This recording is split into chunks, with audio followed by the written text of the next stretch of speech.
of the Father, and of the Son, and of the Holy Spirit. Amen. My adorable Jesus, may our feet journey together. May our hands gather in unity. May our hearts beat in unison. May our souls be in harmony. May our thoughts be as one. May our ears listen to the silence together.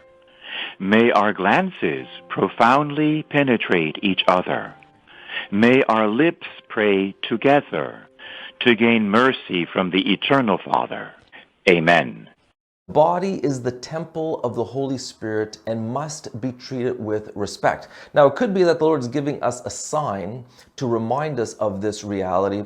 They're beginning to bring in the experts to examine the body of Sister Wilhelmina from Missouri, whose body was exhumed just a few days ago and appears to be incorrupt. I want to read to you from a Catholic News Agency article dated May 26, written by John Bucharas and Shannon Mullen.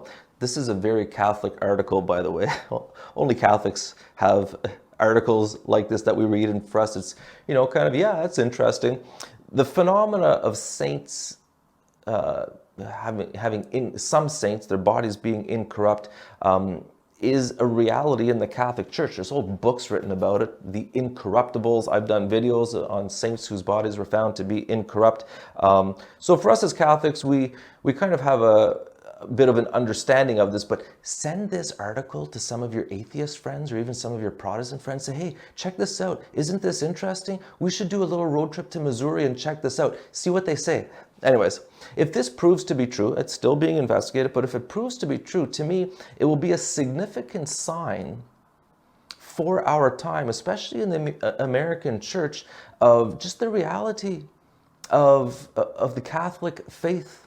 Okay, the caption for this article is, "Morticians Mystified by Sister Wilhelmina's Body." Quote, "Something special going on there." Okay, the article begins. Expert morticians are scratching their heads at the recently exhumed body of Sister Wilhelmina Lancaster, a Benedictine nun who died in 2019 and now appears to be in an unexpected state of preservation. The reactions come a week after the abbess and sisters of the community that she founded. So she's the foundress of a community. The Benedictine Sisters of Mary, Queen of the Apostles, unearthed the 95-year-old African-American religious sister's simple wooden coffin on May 18th from the cemetery on the monastery grounds in rural Gower, Missouri, to relocate her remains to a final resting place inside their chapel. Now, as I read this article, there's a lot of detail that you might not appreciate, but again, this is being carefully investigated. So this, you see the process, you see the care that they're going through, you see the things they're checking for. So I'm going to keep reading. The local ordinary, Bishop Van Johnson of the Diocese of Kansas City, St. Joseph, visited the monastery Monday to see Sister Wilhelmina's remains. Johnson, who has communicated with authorities in Rome about the situation, issued a statement the same day saying that a, quote, thorough investigation, unquote, was needed to answer, quote, important questions, unquote, raised by the state of her body. You see the great care the church takes, because the church doesn't want to be part of a hoax. The church isn't too keen to start publicizing alleged miracles until there's been a very careful and thorough examination. But just the fact that we do this in the Catholic Church, to me, is quite remarkable.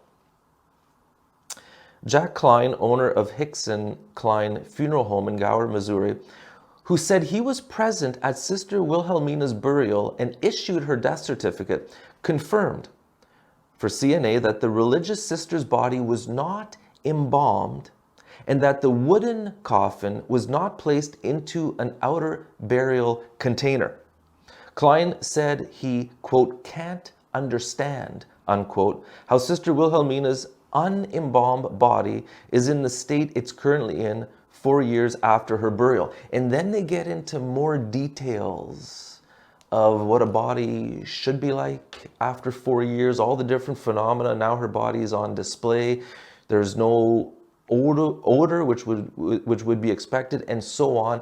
Quite the phenomena. Again, we need to do the proper investigation, but the Lord, He does give us signs so that we may believe. And this phenomena is not the first time we see this in the church. And so perhaps the Lord is trying to tell our hedonistic, atheistic, agnostic world that, oh yes, the body is the temple of the Holy Spirit to be respected. And one day the Lord will raise up our fallen bodies into glorified bodies. Okay, scripture for you. 1 Corinthians chapter 3. Do you not know that you are the temple of God and that the Spirit of God dwells in you? Viva Cristo Rey.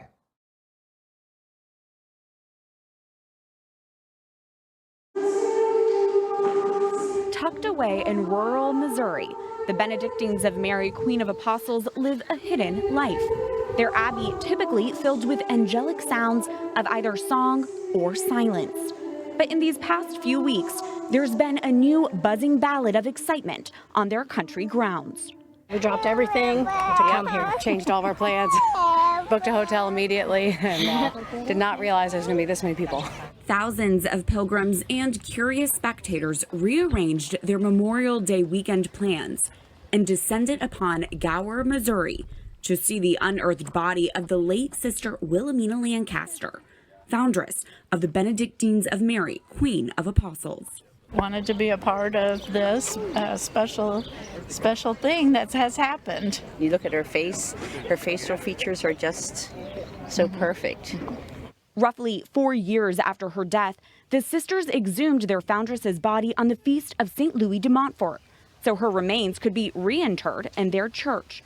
The sisters were told to expect to find bones. After a few days of digging, they lifted up the simple wooden coffin and quickly noticed a massive crack down the middle of the lid. And I realized, well, I could look in the crack with a flashlight just to see what do we have here? What am I gonna see? So I looked and I kind of did a double take and I kind of stepped back. Did I just see what I think I saw? Because I think I just saw a completely full foot. And then I see her foot.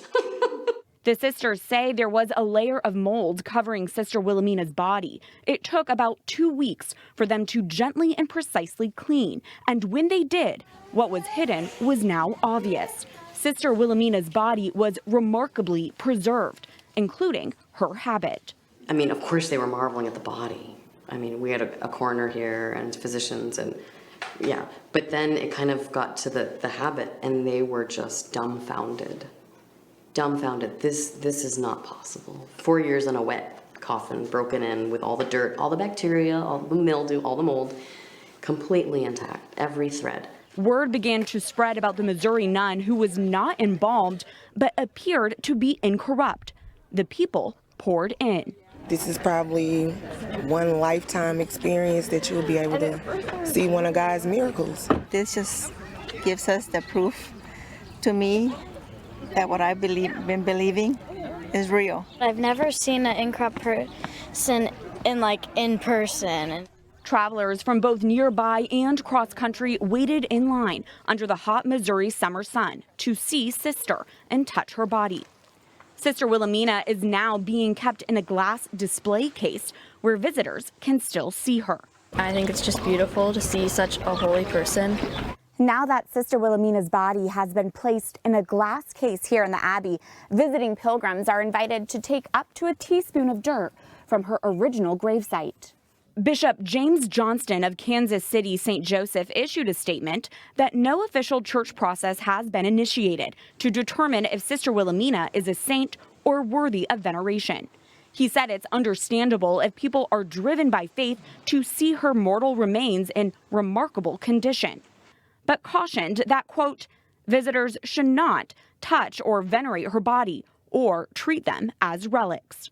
The case of Sister Wilhelmina is fascinating. Michael O'Neill, known as the Miracle Hunter, is host of EWTN's They Might Be Saints and author of Science and the Miraculous, How the Church Investigates the Supernatural. This is a very rare case of a near perfectly preserved corpse. O'Neill says there have been fewer than 200 cases of incorruptibility in the church. Incorruptibility is not an official sign taken by the church as a miracle for sainthood, but is a sign of God's grace shown upon a person. It will never lead to a person's sainthood in a formal way, such as a miracle is used, but it can go in the sainthood file, you might say. Mary Elizabeth Lancaster was born on Palm Sunday, 1924.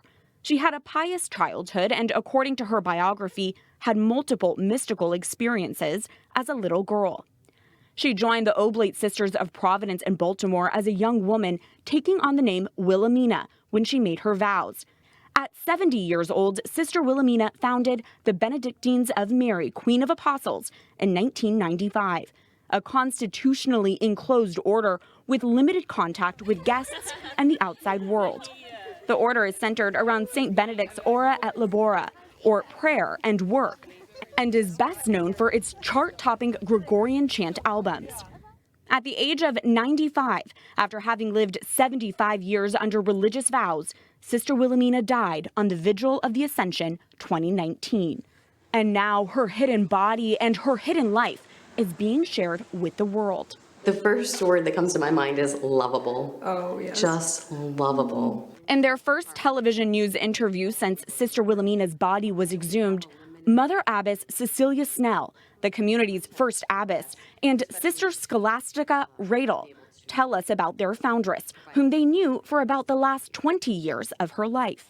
You know, you can think of a holy person as, you know, they just keep their hands folded and they say their prayers and they don't, you know, they never step out of line, so to speak. But boy, she had spunk, she had character. The sisters say their foundress was also a master of poetry. The religious community published a biography of her, titling it God's Will. It was a theme of her life and the title of a beloved poem Sister Wilhelmina wrote and would frequently recite around the abbey to the rhythm of her cane hitting the ground. The sisters delivered it in their best Sister Wilhelmina impression. God's will, God's will, God's will be done. Praise be the Father, praise be the Son, praise be divine love, Lord, Holy Ghost, praise be in union with the heavenly host. A descendant of slaves, it's believed Sister Wilhelmina could be the first African American to be found incorrupt. Look at this woman. She is an African American, and looking around at all her daughters, we're all white. We are all children of the same father. And she speaks to charity. I mean, this is a unifying moment for everybody. Benedictines of Mary say Sister Wilhelmina found her primary identity in her vocation as a bride of Christ. While the fabric in the coffin disintegrated, her habit's fabric is surprisingly intact. It's so appropriate because that's what Sister Wilhelmina fought for, her whole religious life. In her former community, it was a great heartache for her to go through the changes that occurred, especially between the 60s and the 70s when her community lost, I believe, over 100 sisters, right around the time that they were changing the habit. And she saw this as kind of a catalyst, that the habit was signifying the spousal relationship with Christ. And that once you took that away or even compromised it, you were compromising life as a whole. She did die in her habit, and we said that's so appropriate because she would have died for the habit. While at this point we have more questions than answers, might Sister Wilhelmina be declared incorrupt? Might her life be considered saintly in the future? The Benedictine Sisters of Mary have one hope that fuels their faith, that what is now seen points us to